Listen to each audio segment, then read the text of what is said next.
And hello, welcome to another edition of Keene No Spin. I'm still Randy Filio, I'm Chris Coates. and you're here. I am here. Yep.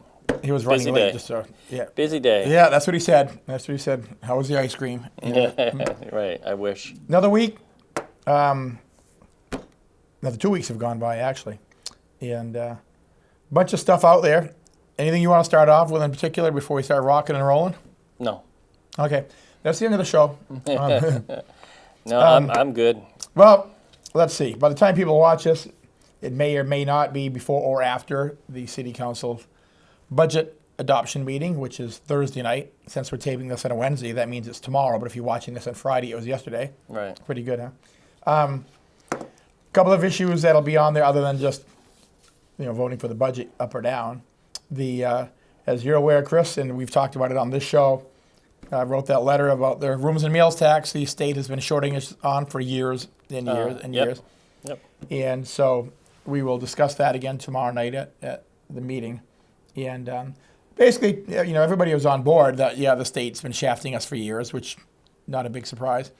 At this point, what it is, we've requested that the mayor write a letter on the council's behalf to the governor and legislature saying we're not happy. Not just rooms and meals tax, but everything else they've shorted us on. But I also intend to also have this go back to the committee again. This isn't going to be one of those things that is a one and done. I want to look at a more formal resolution. I've talked to the city manager. Staff is getting me the numbers together of just how many millions of dollars we've been shorted over the years, because I want something more specific.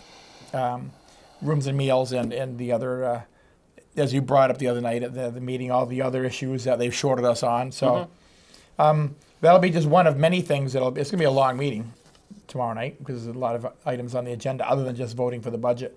I think the only thing I think that, and I've said this to you, and I've said it to other councilors, I think it's great that you're going to have the mayor write a letter, but I think it's more forceful.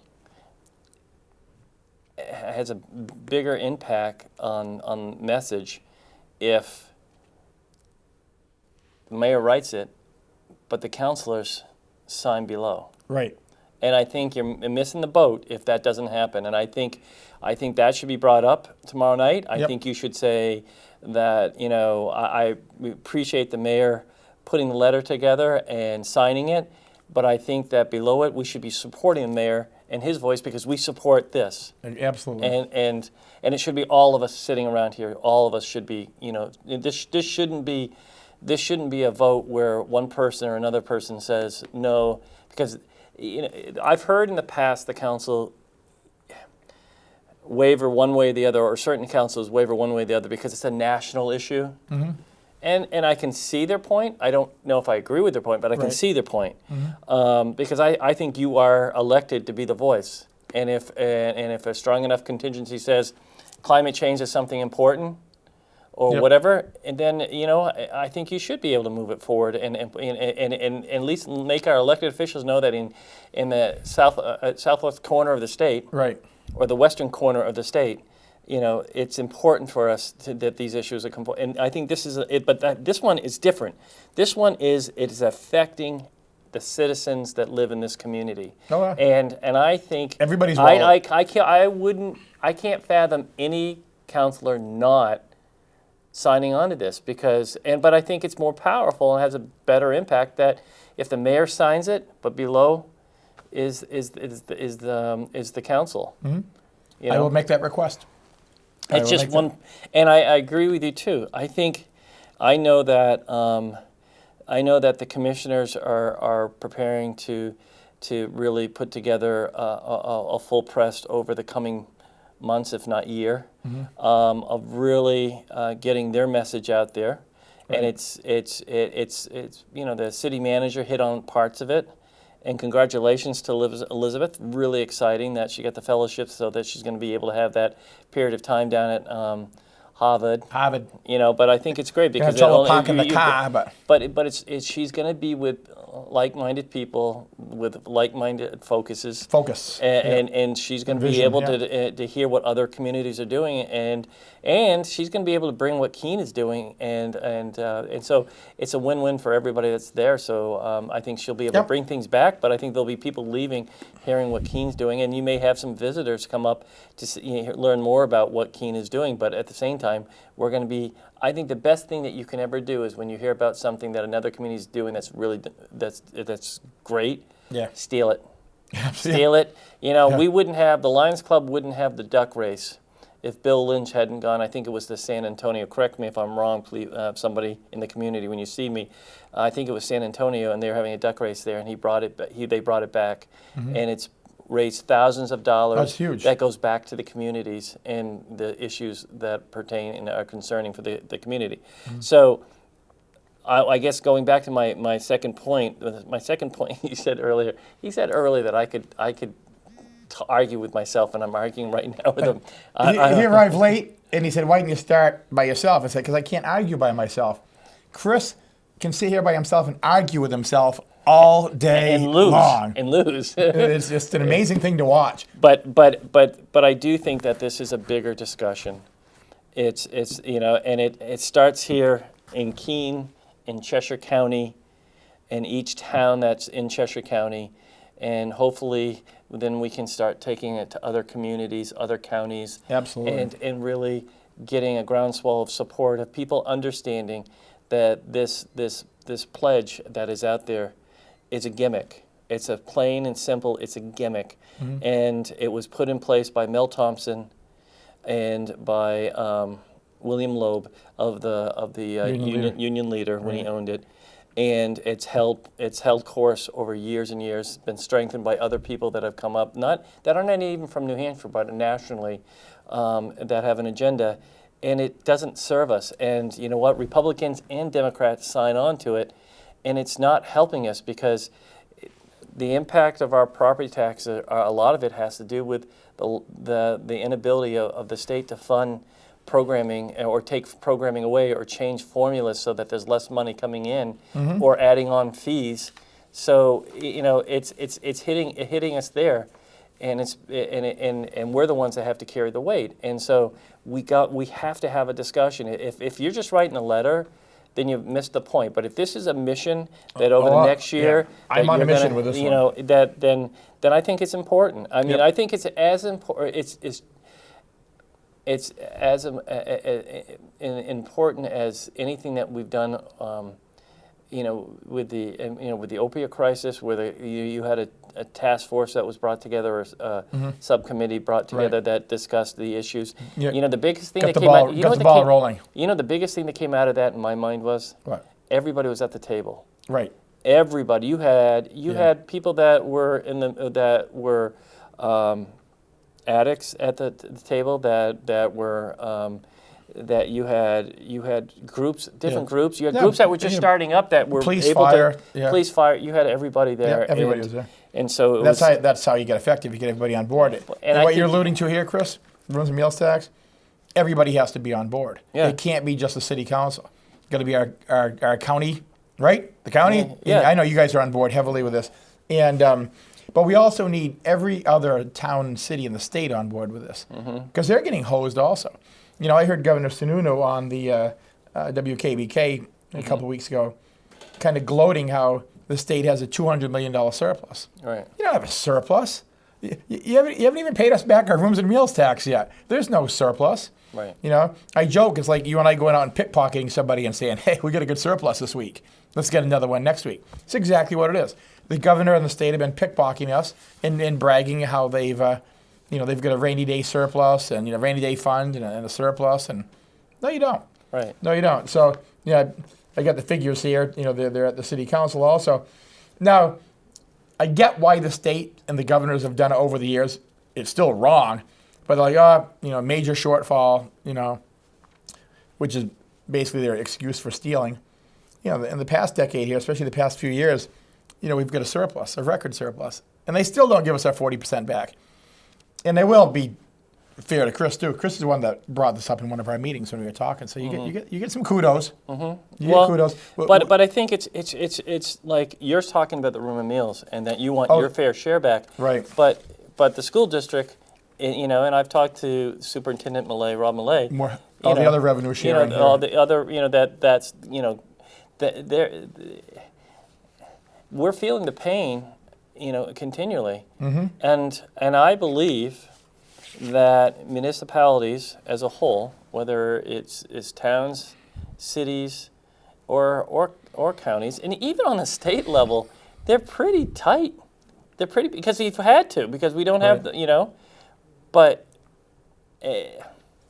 but we're going to continue to run into this until we start, especially towns and cities. Well, the governor says we don't have a revenue problem; we have a spending problem. Well, if that's true, that's such old rhetoric. I know it's such old rhetoric. If that is true, then okay, governor, then send us the monies that are owed to us, that are due by RSA. You owe us that money. Send us that money.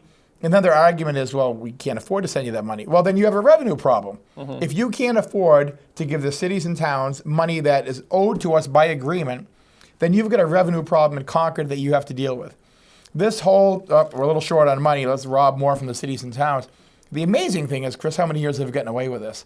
It's like every year, it's more and more it gets pulled out. And, and more, people will come to the city council and just say, geez, why are our taxes going up? It's like, well, obviously we have to control spending, but the biggest problem is the state keeps shirking on their responsibilities to cities and towns. The rooms and meals tax is just one item, and that's the one I've personally taken on, and I'm going to focus on and ride with this. But as you pointed out, it's virtually everything. Yeah. Everything the state does. We've talked about the business profits tax that was enacted in 1969. There was a state promise that if the municipalities collected the tax locally, it would be returned to the municipalities. That hasn't. Highway block grant, state bridge aid, Medicaid for funding for long-term care. We have the lowest daily rate, Medicaid reimbursement rate in the country. And we're not. I mean, we're number last by far. Oh yeah. No, we wanted. Yeah, we're 49 and 50 is way down. Yeah, so and that's us. So I mean, and that means too with Medicaid, it's match type monies. So that means we're leaving money on the table from Medicaid that they would match. I mean, it just doesn't make sense. But the New Hampshire retirement system, about that. Oh yeah. Yeah. There's the list goes on and on and on. It does. It's just and highway funding. And there's people out there say, well, yeah, but look at Connecticut, look at this, and I understand that. But do we not do anything then? It's that's not going to change my property tax. I don't know that. Yeah. I don't know that. Okay. Well, just look to Connecticut or look at the Massachusetts or look at here and here. I don't know, and I don't know what you would do to increase the funding. That's a conversation that has to be. But we're not even having that conversation. No, exactly. So the governor just blurts out we have a surplus when they really don't. It's rhetoric. Yeah. Simple rhetoric. And not because, but I have to be fair. This has been happening for many years, and this means that means it was a Republican governor, a Democratic governor, a Republican Senate, a Democratic Senate, a Republican legislature, a Democratic legislature. One party has full control of one of all the bodies of government. Another one has it. I mean, so it's been a mixed bag, but it's time for us as a state to start first educating people. It's about the only thing in Concord that's ever been done bipartisan. They've managed to hold money from cities and towns and make themselves look better. Now, they're both, Democrats, Republicans, both guilty. There's, nobody's innocent on this one up there. No. And like I said, the letter is one thing, but we've got to follow up on this week after week after week. I will say the one constant from this area is that we have an elected body that clearly understands this issue. Oh yeah, no question. But if they don't have the ability to have others join them in the fight for whatever reason, and there are other communities out there that understand this too and know this. But I think the other problem we have is that a lot of times no, people may want to look or may see the next step, and so they're timid about taking on the hard fight. Right. Because there's another office that they may, and that's too bad because, there's really, we're fortunate to have many of the elected officials we have today. Yep. Because I think they're quality individuals, but we need to tackle we need to tackle this issue. We can't turn a blind eye to this. And if I hear anybody say we don't have a revenue issue.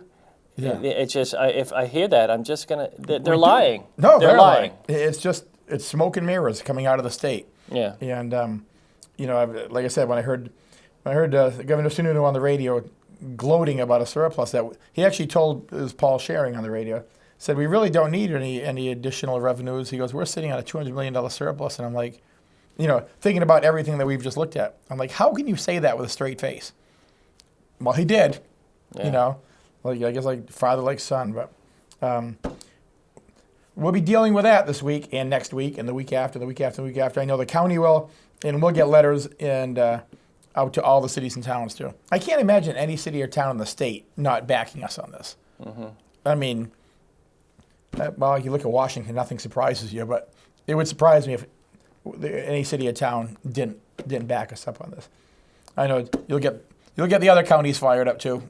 Well, I think there's I will. I mean, I believe that this is an issue that we're going to push. We have monthly meetings, and I think this is an item we're going to put on the agenda that we're going to push hard. Mm-hmm. But there are some counties that are out there that are going to push back because their leadership is going to push back because they don't believe it's going to fall into party lines. And I don't see this as a party, one party or another issue. I think this is what is right. Just plain and simple, what is right? Yep. And it's both parties. Both parties are guilty. But if you're a community that has you can own a $1 million. All right, let's say a $3 million house, and you're paying $10,000 total for taxes because you're in a community where it's $12 per thousand or whatever. Unlike Keene, right. Then things are okay. Yeah. It's a strange makeup. There's communities that spend, if one community is spending, $12,000-$15,000 on a student, but they're paying $28 to $34 a thousand. There's other communities that are paying, $15,000 to $18,000, and are spending, and it is $12, $13 per thousand. I know. It's kind of it's a bizarre system.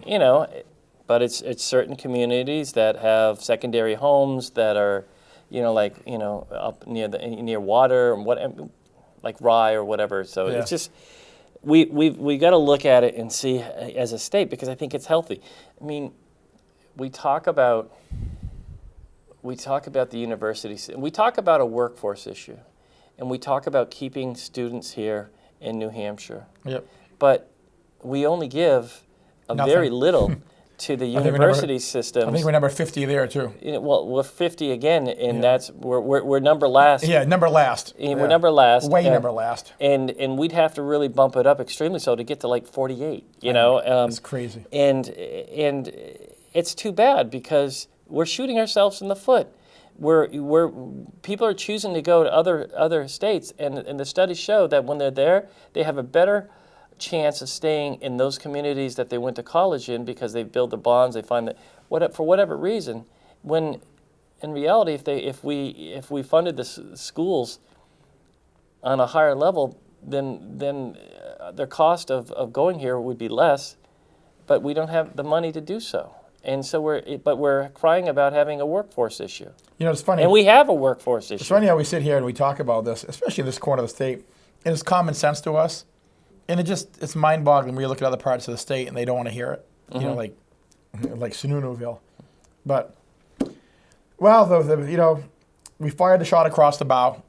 The city has. I know the county's going to. Yeah. And we're not going to let up. I'm just not going to let up on this. Well, I mean, it's not a one and done. You can see, you can see when a community takes a lead on something that it can make change. I mean, clearly, secondhand smoke.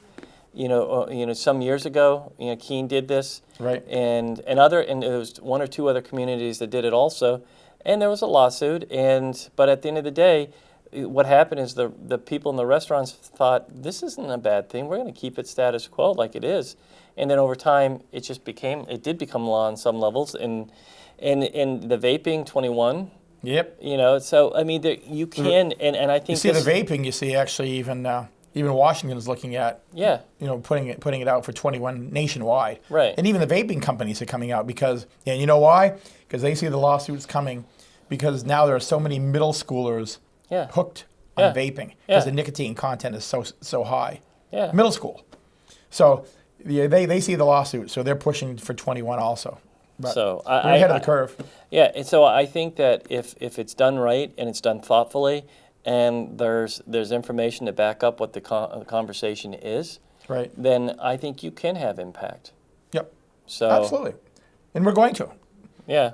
So again, I want to emphasize again. Kudos for you for showing up at committee last week and backing me too. Well, you always look around who's going to back you, and who's going to stab you. You know what I mean? Well, I thought it would. I was actually leaving a meeting, and I thought by the time I left the meeting that you guys would have gone. So I texted you, and you said no. Long meeting. It hasn't gone yet, and I thought, okay, well, I have an opportunity to show up and make sure that the city knows that the county gets it. Right. And that we're there with you and support what you're trying to do, and we're looking at it even broader on some levels, and that's okay too, and that hopefully in September we can bring people together, because when summer months hit, you lose a lot of people and you lose the message. But if you start in September, we'll start back up in September and really push the issue again. It's already June, and it's starting to crack. Yes, summer's almost over. Yeah, no. Well, summer, it's a warm period. It's almost here. Today's a warm day, so I'll give it that. Wasn't bad. But I just want to emphasize, I really think you should push the mayor and council to consider having the council as a whole back the mayor by having everybody sign it. I just think it's a powerful statement. Let the mayor write it up. Let him sign off on it, and I think that's appropriate, but that you support what the mayor's put into words. Yep, I agree, and I will make that recommendation. And we'll find out if somebody gets cold feet. Yeah. Shouldn't. It wouldn't make any sense, but like I said. Oh, I'm not saying this for it to see if anybody has cold feet. I'm just saying because I think it makes sense to me. When I look at it, I think having all 15 councilors sign that they support this is important. Yep. We'll see what happens. Yeah. I agree. And that's just one thing on the agenda tomorrow night. I was just reading the agenda as it just came through my phone, and Councilor Clark is putting a recommendation out also, and that is that any money spent on a city council and mayoral election, has to be accountable, similar to state and national elections. That you've got to accountable by who? Secretary of State, or I believe Secretary of State, right? And if you give me a minute, I will find out what Councilor Clark said as I look up my agenda. Let's see what Terry said. I just barely got it. Let's see, Councilor Clark, what did you have to say? Let's take a look here. And that has nothing to do with the budget. So he's not. That has just a. Is that a letter he's submitting? Yeah, to go to it's just timing. It'll wind up going to one of the committees. Councilor Clark just said, in order to strengthen and maintain fair municipal election results, I ask the City Council to consider adopting an ordinance similar to one that was adopted in the city of Nashua to establish local election campaign reporting guidelines. So I guess I'll have to look at the one that's over in Nashua that he's talking about. But interesting. I guess that segue into kind of our mayoral debate. We talked about it earlier. We've got two. It's sort of gone quiet. I haven't heard a lot lately about it. Yeah, I think you're both taking a deep breath. And I think part of it I think maybe Councilor Clark's letter has to do with, even though council and mayoral elections are technically nonpartisan, this mayoral race, I don't think, we're not naive. I think we both realize is going to be we've already seen there's a little bit of partisanship, you know.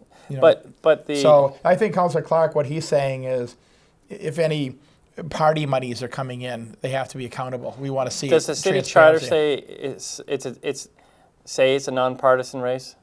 And if it does it clarify?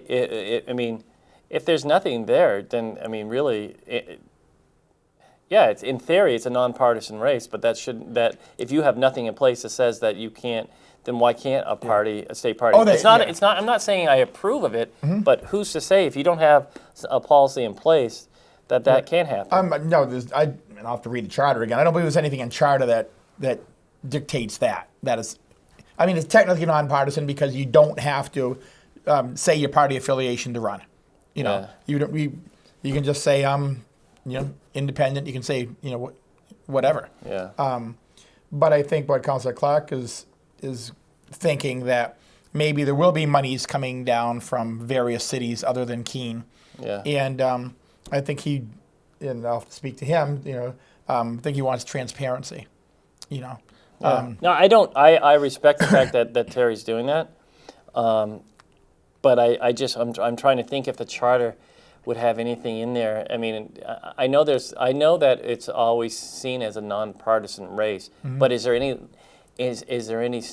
bite to that at all? Is there anything like it's a nonpartisan and state parties cannot get involved, blah blah blah, or I don't think there's anything in writing to that sort. Like I said, I'll double check the charter. I think it's just more of just transparency. Yeah. Seeing if there is outside monies coming in. Yeah. And let's face it, we talked about this on a show a couple of years ago, that state Senate races didn't used to cost much. Put up a few signs and run. State Senate, and of course that is partisan. You declare your party and you run against the other party. That's big money now. And I think the feeling is there might be a little bit of bigger money coming into the mayoral race this year. So, but like I said, a little transparency doesn't hurt. Well, I know in the past, I remember Tim Robinson ran for state rep one year and ended up losing, and in that he felt like the individual that beat him in that race had spent a chunk of money, and that money may not have come through that person. I don't know if that's true or not, but at the time, that's what and so that it left a bad taste. And I know that even when George Hansel's running for mayor, when he ran for state rep, there was a brochure that went out against the candidate he was running against, and it didn't show her in the best light. And he'll say that he didn't know about the flyer. So I'm guessing then somebody else sent that out on his behalf. And we've always took great pride in clean elections. In election that's, I don't know. Yeah, I guess clean, but at least just let's have the discussion. Right. What's the difference? And I think this is the thing that's exciting for me with this mayoral race. You have two individuals. I've said this before. They're both decent individuals, but on one side, and they're similar in some ways, and then they both have different views, and they're and party affiliation in theory shouldn't come into play. Right, but it will. But it will. But you have the opportunity to have discussion. I mean, that's why I'm excited about the Democratic primary. I know others there's too many candidates, and I don't disagree that I think some of the candidates that are running for president are selfish and they should be running in other races, and they're taking away from opportunities in Senate races around the country because they're choosing to run in these races when they don't have, in my mind, they don't have a chance. Right. Right. I think a lot of them are jockeying for a different position. Right, and that's too bad. I agree. Because I think and I'm hoping somebody that's not even in the race like Stacey Abrams, who I just think is an amazing up and coming. She should be running against Purdue in Georgia, and Beto should be running. In my mind, down in Texas. He's lost all traction. The governor in Colorado should be running for the Senate in Colorado. I mean, it just, if you're a Democrat, but what I like about all this is I believe there's nobody in the room, and I've said this before, that will take the air out of the room. that knows how to, and I've said this before, and I applaud this. One of the few things I can say about President Trump that I applaud, and that is he manipulated the media like no others have ever done, Oh, yeah. and got millions, if not more, of free media hits by knowing how to time a certain statement, a certain thing, whatever it may be. It wasn't really policy. It was more about direct hits. Tweet. And that would get a lot of playtime. Right. And he took the air out of the discussion, out of the room. And I believe that the Republicans last time around had a lot of people in the room that were outstanding candidates for Republicans to look at. I believe this time around, so far, there's nobody that's going to walk into the room, not even former Vice President Biden, that will take the air out of the room so we can have a discussion. And we can have a discussion with America as a whole about where they see the country going. And there are some people that are left, and there are some people are left, and there's some people that are more moderate in the middle. Right. And all of that's okay. All of that's okay. Good candidates out there, man. So I want to have a discussion. I want to hear, what they're putting out. They're pumping out a lot of platforms. Whether some of those platforms are flawed or not, I don't. I mean, I care, but it's more about they're saying, all right, you want to know where I stand on an issue? Here it is. Yeah. And that's what we should be talking about. I've seen a bunch of them. I've always been a big Biden supporter, and I still am. I really do like Joe Biden. I know he's the tried and true. I like Joe. But I have seen Mayor Pete. I saw him up at his town hall up in Claremont. We took a ride up there, and I've watched a couple of his one since then. And he's a sharp cookie. He really is. I have a niece that lives in Indiana that gave me a heads up on him a couple of months ago when nobody had ever heard of him. Yeah. And she goes, "You got to watch this guy." And yeah, he's. I think you have people like, you have Joe Biden, who I think, when you think of the working class, I think people can connect to him around those things, and that's great. But you also have, you have Mayor Pete, who I think has incredible insight and thoughtfulness around how he addresses issues that come forward to him. Yep. But at the same time, you have Cory Booker, who has a great story. Yep. Yep. Saw him when he was in Keene. And you have Amy Klobuchar, who again saw her when she was in Keene. Who is a senator who runs in a purplish area, but has one of the highest ratings of any state senator. I mean, not state, U.S. senator. She was sharp. Because she's well respected and by Republicans and Democrats in her own state. I saw Kamala Harris on another. She really impressed me. I hadn't heard her talk before, and she. She's in there. Very smart. So and the list goes on and on. It does. It really does. So that's a good thing. So hopefully. And we're not only talking Bernie Sanders and Elizabeth Warren. Two of the more well-known ones. Right. They're out there too. Right. Good candidates. Good candidates. I don't tend to drift towards them as much, but if at the end of the day, whoever the candidate is, has my support. Yep. No, me too. I won't think twice about it. No. No. God, no. Whether and I just think it's going to be. I think it's going to be really interesting. Really interesting. I hope that America really tunes into the general election, because the discussion, and I hope that there is at least 3, I hope there's 5 or 6 debates, but at least 3 where you can really hear the conversation and see the difference. And I hope that we have an individual that can really, on stage, call it like it is. Oh, and I'm sure you're going to see that happen. They learned a lot from the debate from 2.5 years ago. Yeah. I think when Hillary ran, that I don't want to go way back in the. I think at that point, if your last name was Bush or if your last name was Clinton, you weren't getting in. I just think that the country just had enough of both families. I really do. I just think it was going to be an uphill run for both of them. Yeah, I mean, clearly we had the Russian thing, but I don't want to go back 2.5 years. No, you have to go forward. The new candidates now, they'll look at mistakes that were made. You have to look forward, and looking forward, I'm excited by what I see. Me too. If that does that mean that the Democrats should take the White House in 2020? You know what? Only if people get out and vote and participate. Yep. And listen, and really understand.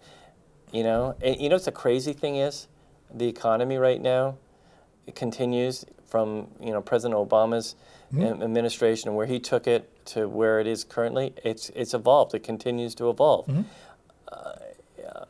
And a president should be really farther along percentage-wise right now with the economy the way it is. The Democrats need to understand too, though. I know they keep saying there's a recession around the corner, but if people, the economy, I think it was James Carville who said it's the economy, stupid. Yep. Just bat him over the head with that, and so. Well. Yeah. So you have to remember that. That does play. He has his. Trump has his 38%. No matter what, that'll, like you said, he could shoot somebody in Times Square and they'd vote for him, and he's right. He's got that solid 38%. It's getting that other 62%. What I can't figure out is, and I don't know much. I've read about Representative Amash from. Oh man, I'm blanking. I want to say Michigan. Yeah, I believe he is. He's from one of the northern states. Yeah. And I applaud. I clearly I'm not going to agree with a lot of what he has to say, but I watched his videos and how to me he was presenting a lot like Mayor Pete. Yeah. A lot thoughtfully. He wasn't trying to get into. He was like, "This is why I did what I did." He was asking for articles of impeachment. And he knew as a Republican. He knew that he was going to take heat for his decision. Yep. And yes, people say, "Well, he's been at odds with the president since day one." Maybe he has, but this was probably the most. I haven't seen somebody really take that kind of position or put everything at risk, throw it all on the table because this is what they think is right. Well, and I applaud him for that. Candidates like that where it's profiles in courage. Right. That's an example of profiles in courage where you do what's right, not what some of the party are telling you to do. They're saying he's going to be primaried, but you know what? After watching the town hall little thing that he had in the auditorium, I think he's good. I think he is. We need more and I don't like that. I probably wouldn't agree with him, but then again, you know what? I always admired Senator McCain too, because I just thought, I saw him twice speak in town halls in this area. And I just liked how he presented. I'm going to agree to disagree with you, and here's why, and these are the facts. Yeah, I saw him in Keene when he was with Lindsey Graham. Boy, talk about Lindsey Graham doing a 180 and... I can't figure that one out. That's just crazy. I spoke to him when he was in Keene, and he seemed relatively moderate. Yeah. And now, my God, the guy's just nosedived, to Trump's feet. It's crazy. So what else is happening in Keene? Hey, can I just tell you that I'm really excited? You asked me a question, then you end with a statement. No, I'm just going now. This is what I say about him arguing with himself. You did hear him ask me a question. He doesn't really want to hear the answer. All right, so what else is going on? I don't know. Until when you tell me. Well, one other thing at budget adoption. Now you have to put in writing, which I disagree with, but that's the way the policy is. If you plan on objecting to something in the budget, which I've never agreed with that, and I'm going to try to get that rule of order changed this year. It's all about. I know. Anyhow, I've moved to cut $180,000 for a downtown revitalization study. I've got some people disagreeing with me, probably quite a few. I'm still not persuaded we need that. I believe that we have enough in-house experience and enough local business experience where any study downtown we can do on our own without spending $180,000 to an outside consultant. How much have you already spent on a downtown consultation? Well, last year, what was it, like $50K, I think it was last time around that I said no on? No, but what about the group that did the study That's what I'm talking Denver? About. That's what I'm talking about. And that's why I say no to these, because these studies come up, they come back with their recommendations, like the last one, and the council goes, no. and that's 50 grand out the door. So this one's 180, and I'm not on board with it. I know. Well, how does it coordinate with the downtown arts and culture corridor? Is that are they working together? Because I've always said, if you're going to do one, do both of them at the same time, and really, when you celebrate it, it really comes alive. My whole point with this, even with Ralston Street, and the proposals down there, I still say, if we spend the 180 for outside, usually what comes back is 90% of it is like, nah, we're not going to do that anyhow. No, don't like that. No, we don't. Because somebody from outside comes, Concord just spent a fortune trying to create a downtown like Keene's. And they did. So my opinion is we don't need to spend a fortune to have a downtown like Keene's because we already have a downtown like Keene's. I'm just saying, I think we can do this in-house. I think we have enough experience in-house. We have a lot of professionals in Keene that would be more than happy to step forward and help out. That's my opinion. Is there a clear, is the 180,000 clearly outlined? Well, basically right now, downtown revitalization study, 180. I know, but is there? I'm gonna see if there's any better specifics on that, where they're planning on spending the 180. Right now, there isn't a breakdown of exactly where it's all going. Because I don't mind spending money on studies if you're going to utilize it. If you're going to utilize it with the arts and culture area too combined, okay. But you spent money already on a study downtown. Mm-hmm. So, and one of the things that I've been hearing a lot downtown, and I actually had the owner of the Sweetwater Distillery, who owns some buildings here in Keene. Yes, he does. Yep. It's parking is an issue for people who live downtown. Mm-hmm. And you know this better than most because you live downtown. I did. Yep, but it is. he owns a building where Machina Arts is, a restaurant and bar. And the people there, above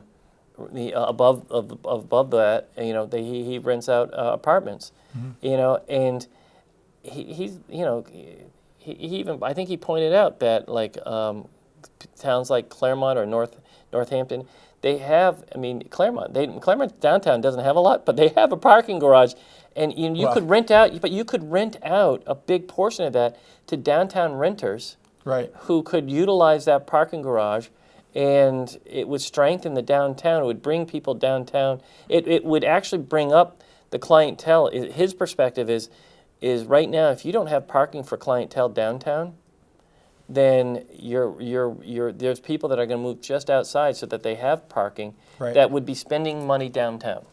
Downtown parking, as you know, because we talked about parking garages when you were on the council. It's still discussed.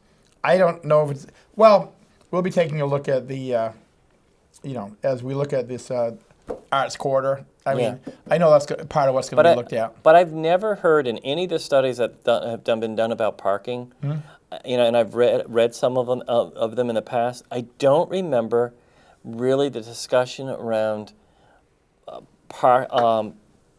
off-site parking for people who are living downtown. You've got 135 units coming in on the Washington. Oh yeah, that's Washington Street apartments there. It looks beautiful. They're from the sounds of it, it's a little bit high end, granite countertops and all this other, but it's only one parking space, and that there's going to be at least two people on a lot of these apartments living there, so they're going to need a second. Where is that going to happen? Yeah, I think I think you could actually you could recoup your monies over a period of time, and strengthen the downtown corridor if you took a look at putting in a parking garage that was maybe the first level was for parking, daytime parking, but above that, at least 2 floors of that could be for parking for people that are living downtown. Well, as you're aware, with the whole kiosk issue downtown, yeah, I know.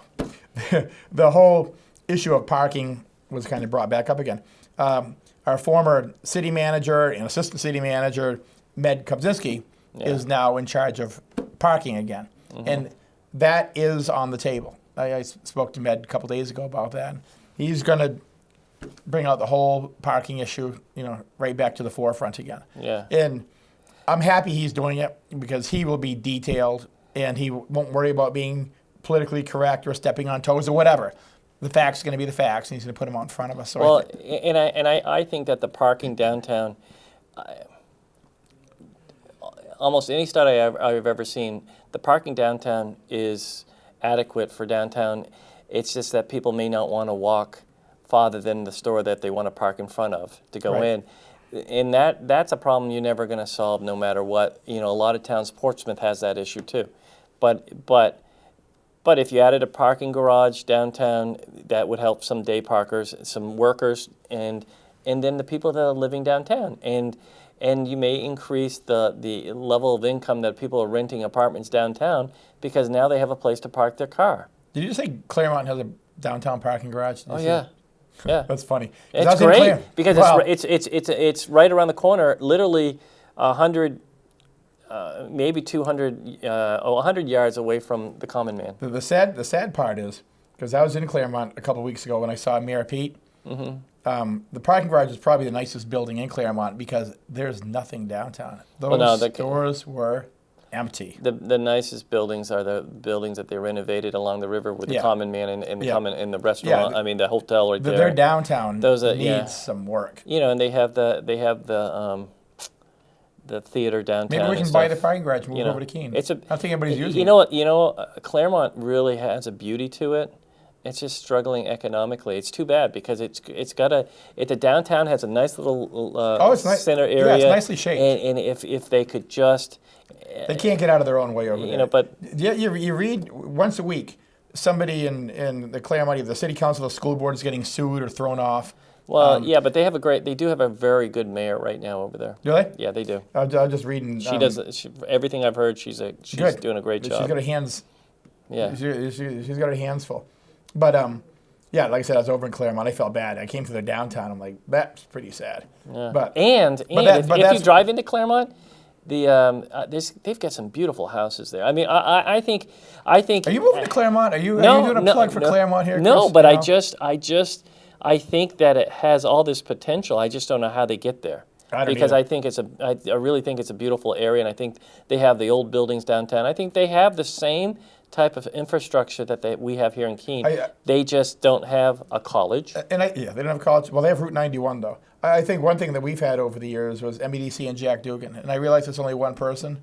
But that's part of it. I shouldn't say that. Yes, they do have River Valley Community College there, but it's sort of off. Yeah, it's off the beaten path. Right. It's not downtown. I guess is what I'm saying. And you're probably right. Would have been nice if they put it near downtown. Yeah, because it's a nice little school. We got about 9 minutes left here. And they could have with some of the buildings that are there. Yeah, and I just saw also on my for tomorrow night, the state is asking us to put Keene back on the ballot again this year in November. They want the voters to do a revote, see if we'll bring in Keene. It lost last time 1450 to 817, so I don't see any major switch there, but they're asking it so they can have some more money for kindergarten because their revenue predictions are way short from what they thought. But how screwed up is that when you got to support kindergarten in a state by some type of gambling? I'm like, come on. Once again, revenue issues. Kindergarten should obviously be part of the public school system, just like grades, 1 through 12. Mm-hmm. And yet we try to come up with some, Keno to pay for it.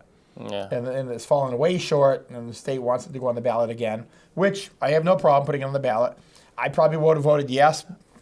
We can't have casinos in New Hampshire, but boy, can we have lotteries? Can we have Keno and liquor sales? Do you know that the distillery, that the state of New Hampshire, he would love to have a tasting room here in Keene. I actually heard your show the other day. He can't because the Liquor Commission. People know my history. I had a run-in with them for quite a few years. Whenever there's a monopoly in something, which the Liquor Commission is, it's a monopoly. This is a business owner. Absolute power. But this is breeds absolute power. This is a business owner that wants to grow his business, and they won't let him. And it's just like. I know. I don't get it. It's crazy. And then once again, you had, and this is where the Governor Sununu came on talking about how we have a surplus, because Paul Schering, who was filling in for Dan Mitchell, ask him about pot, and he goes, why are you against it when the other states around us have passed it? And he said, plus the revenues, the tax revenues we could get off from that would be huge. And that's when Sununu said, we've got a $200 million surplus. We don't need the additional revenues. He actually said that. And it's recorded. And it's like, how crazy is that? And the sad thing is that we're talking about marijuana, and it should be legalized. I've always felt like it should be, and I applaud that. I applaud Senator Khan for getting the substation down here. For the medical marijuana for those people that qualify for because that. we have distribution points set up. It's called the liquor stores. Right. We'd have distribution points already there. Right. And so so we're talking about that. We're talking about we can't have a casino, but we do everything else around that. But we're talking about all these Band-Aid when it really we should be talking about a different mechanism. Yeah. Real revenue sources. And why are they asking to put Keene back on? What's the theory? I just saw the letter. It just popped up on this week's agenda for tomorrow night. They're asking. Once again, that'll have to go to I think your committee. argument should be we don't need Keene because we don't have a revenue issue because the governor said that. And you've said that at least 6 times today on the show. Oh yeah. No, I'll bring that up. Don't have a revenue problem, but I need Keene again. Yeah, it's like the more things change, the more they stay the same. What else is a hot item here? Go ahead. No, go ahead. No, I was just going to say that I'm really excited. Downtown. I can tell. Look how excited you look. You look like Bill Belichick. I'm really excited here, Randy. Downtown goes through its cycles, and when we start having open space, you should always be alarmed by it. You shouldn't panic, but you should be alarmed by it, and you should voice your concern about it, but you shouldn't panic because it does go in cycles. And look at what's come in.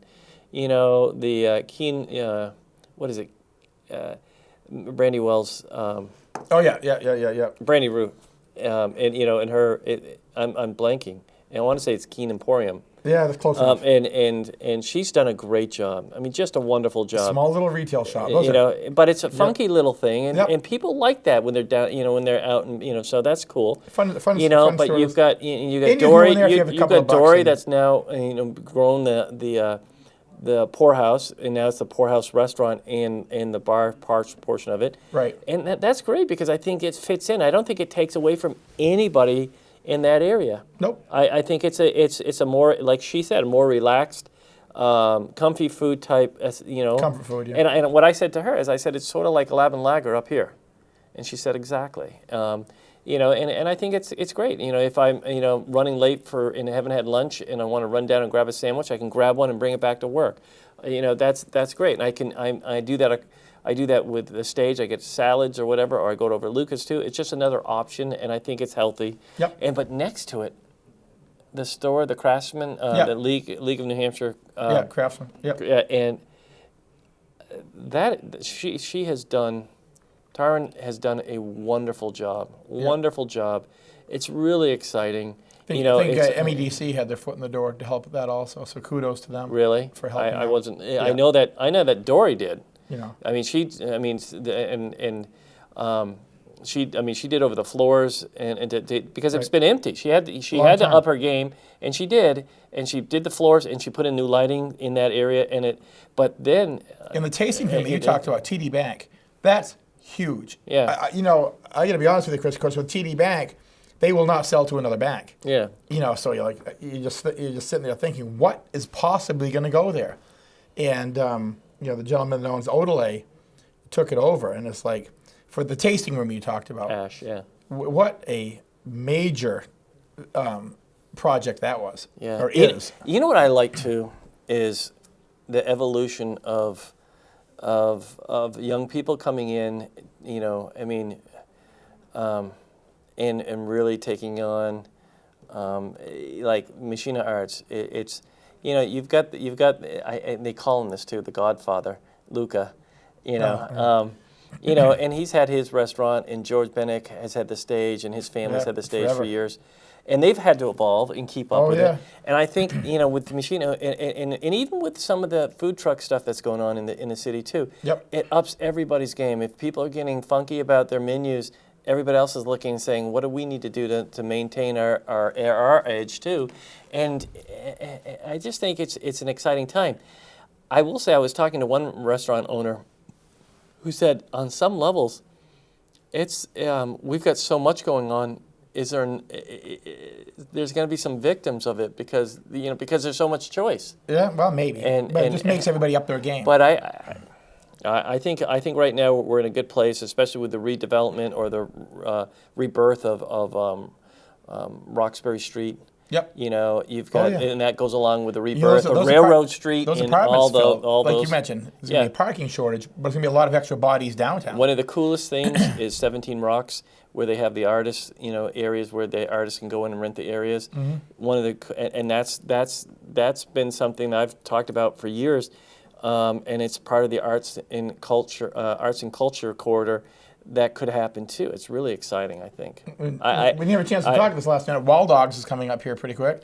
That's going to bring a lot of people into Keene to look. Yeah. Lots of people. But not just afterwards too. Right. Oh, yeah. Because people tour around, and if you've seen the booklets of what the art looks like, it's breathtaking, it's alive, it's strong.